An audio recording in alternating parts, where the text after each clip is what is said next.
When testing the Heteregards, and the Huscarls and the Royal Huscarls, it becomes apparent that the units just destroy one another.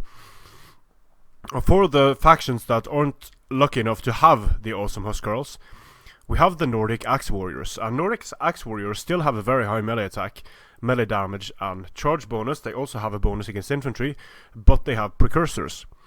So if we add up the melee damage and the charge bonus, plus the bonus against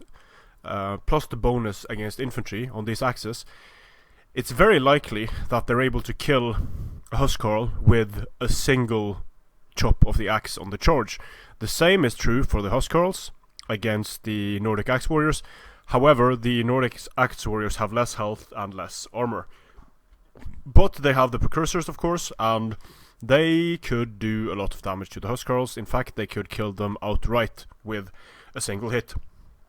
So what I've done here is I have 4 Nordic Axe Warriors, vanilla, and then I have 4 Nordic Axe Warriors upgraded to 2 silver chevrons. And the reason why they're upgraded to 2 silver chevrons is because then they cost exactly the same as Huscarls. So just shuffling the lines a bit to get everything lined up correctly.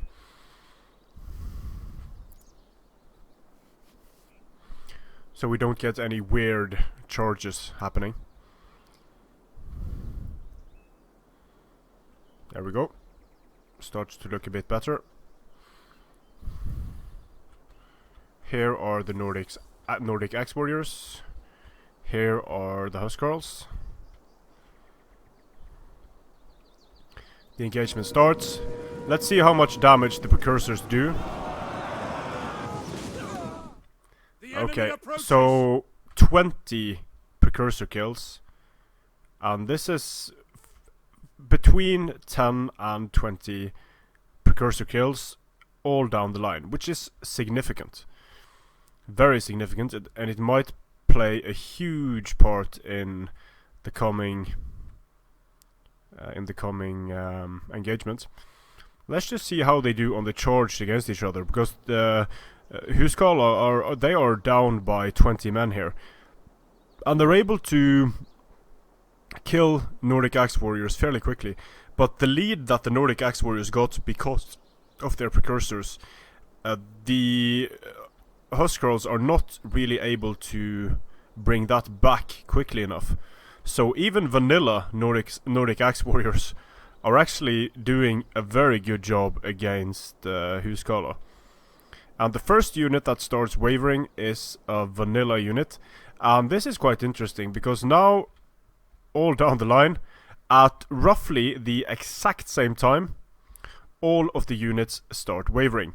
The upgraded units, let's see, 98 kills, 79, 86, 89, then we have 82, 80, 89, 87. So, in my opinion, giving these units upgrades, because their melee attack is already insanely high, because their melee defense is very poor, there isn't going to be a huge difference in whether you upgrade these units or not. They are not a unit that benefit from upgrades. You're better off spending those funds on another unit.